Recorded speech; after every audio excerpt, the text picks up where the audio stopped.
I want to tell you about a piece of music. It started in America. It was banned in Germany. It was played in secret in German basements for years. Then it was broadcast from American military towers straight into German living rooms. 4 young Germans heard it and disappeared into a studio. What they made in that studio ended up in the Bronx. And what happened in the Bronx came back to Berlin. 1 circle, 2 countries, 80 years. And every genre of music you listen to today has its fingerprints somewhere on this story. Let's follow the sound. Hello, Willkommen.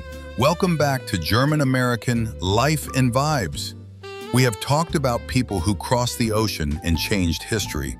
We have talked about food that carried an entire culture in a recipe. Today, we follow something you cannot see and cannot hold, but that changes everything it touches. Music, specifically the most extraordinary back-and-forth exchange of musical culture between 2 countries that the world has probably ever seen. And I say that knowing it sounds dramatic. It is not dramatic enough, trust me. We are going to move through time today, from the 1930s to the present, and every single stop on this journey will surprise you. We start in a place where music was dangerous. It is 1933. The Nazis have come to power in Germany, and almost immediately, they come for the music. Jazz, the great American invention, born from African-American culture, from blues and gospel and improvisation and pure human joy, was declared by the Nazi regime to be entartete Musik, degenerate music. They said it was un-German. They said it was primitive. They published pamphlets against it. They banned it from radio stations. They made it increasingly dangerous to play it, to own it, to be caught listening to it. There was even an exhibition.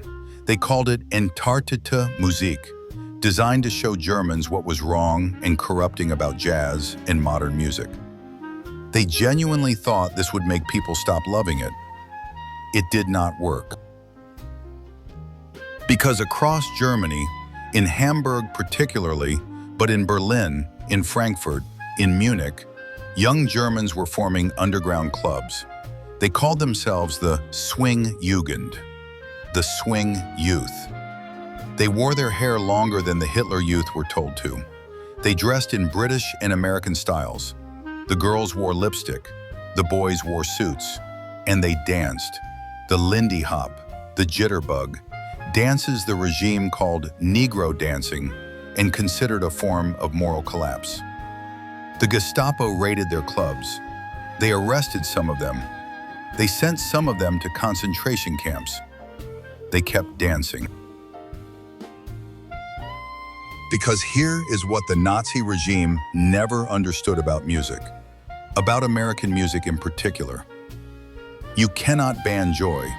You cannot legislate against a rhythm that makes the human body want to move. You can make it illegal. You cannot make it stop.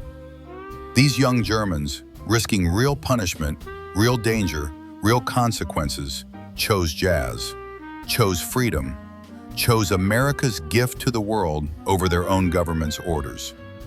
I think that is one of the most quietly heroic things in this entire story.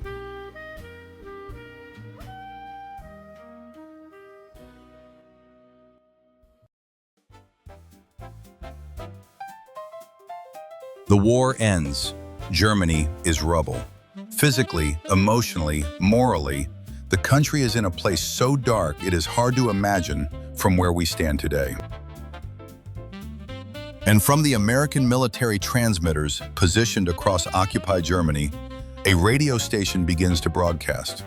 American Forces Network, AFN. This is the American Forces Network, Europe.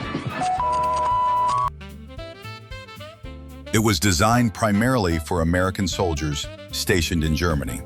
News, entertainment, sports, music from home. But the signal didn't stop at the barracks gate. Germans tuned in. For the first time, without fear, without the Gestapo listening, without the risk of arrest, Germans heard American music pouring out of their radios.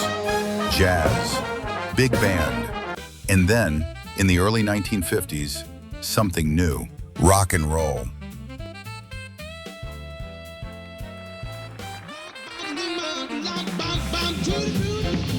I want you to understand what this sounded like to a 16-year-old in Frankfurt or Stuttgart or Cologne in 1954. They had grown up under a regime that told them what to think, what to wear, what to listen to. Many of them had known nothing but war and rubble and rules in silence.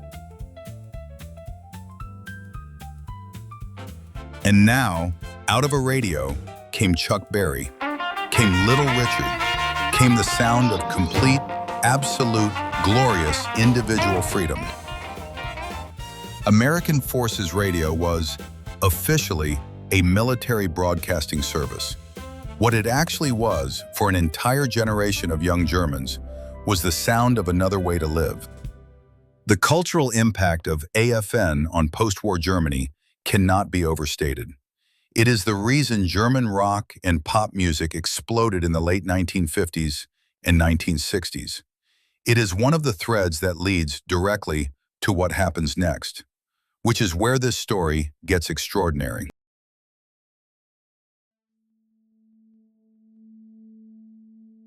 Dusseldorf, 1970. Four young German musicians, Ralf Hütter, Florian Schneider, and the members that formed around them, are sitting in a studio they have built themselves, surrounded by synthesizers, drum machines, and electronic equipment that most musicians at the time considered toys. They have grown up listening to American music on AFN. They love it, but they are asking themselves a question that will change everything. What does German music sound like? Not German folk music, not classical, not a copy of American rock and roll. Something new, something that sounds like this country, this landscape, this moment in history. They made music that sounded like the Autobahn, like machines, like precision, like modern Germany, rebuilt, running, relentless and efficient and strangely beautiful. They called themselves Kraftwerk, Power Station. Their albums, Autobahn, Trans-Europe Express, The Man Machine, Computer World, were not immediately embraced everywhere. Some people didn't know what to do with them. Is this rock? Is this classical? Is this a joke? It was not a joke. It is 1977. A copy of Kraftwerk's album Trans-Europe Express reaches New York City. Specifically, it reaches the South Bronx, where a young DJ named Afrika Bambaataa plays it at a block party. Afrika Bambaataa samples the Kraftwerk track Numbers and Trans-Europe Express.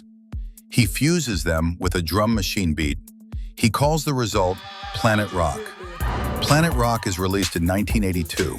It is one of the founding documents of hip-hop, of electro, of house music, of techno, of every synthesizer-driven, drum machine-powered genre that followed.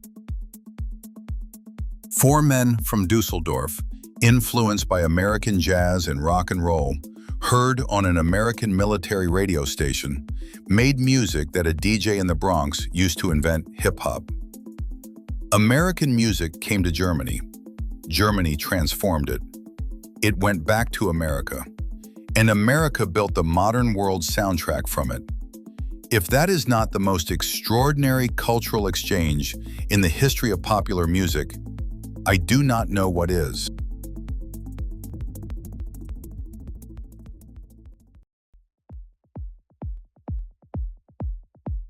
November 9th, 1989.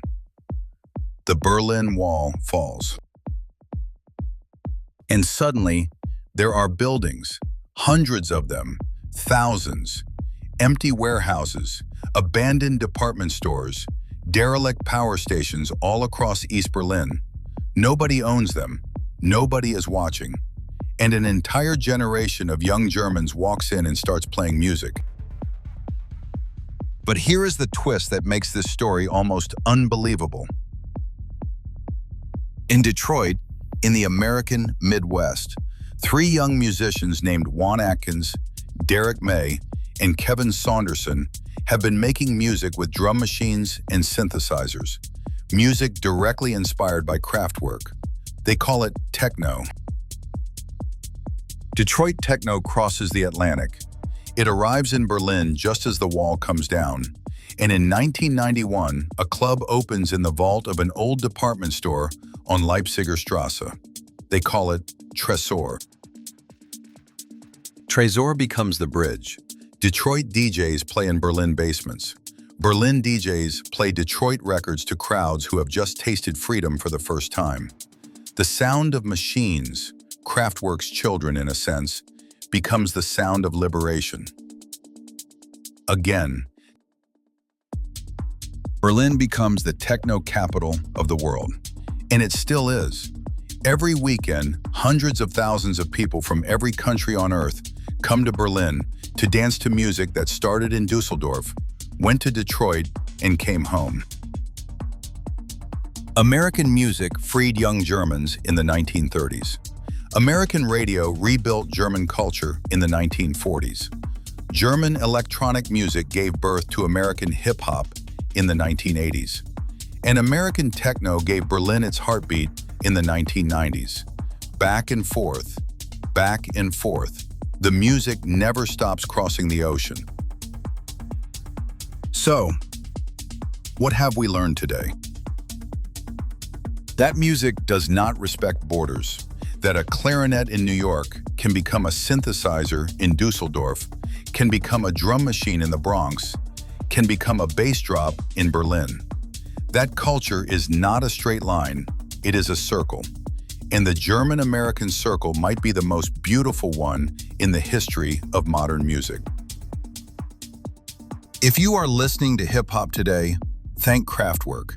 If you are dancing to techno tonight, thank Africa Bambaataa. If you love electronic music at all, thank those swing kids who refused to stop dancing in 1938. It is all connected. It was always connected. Thank you for following the sound with me. I will see you in the next one. Tschüss und goodbye.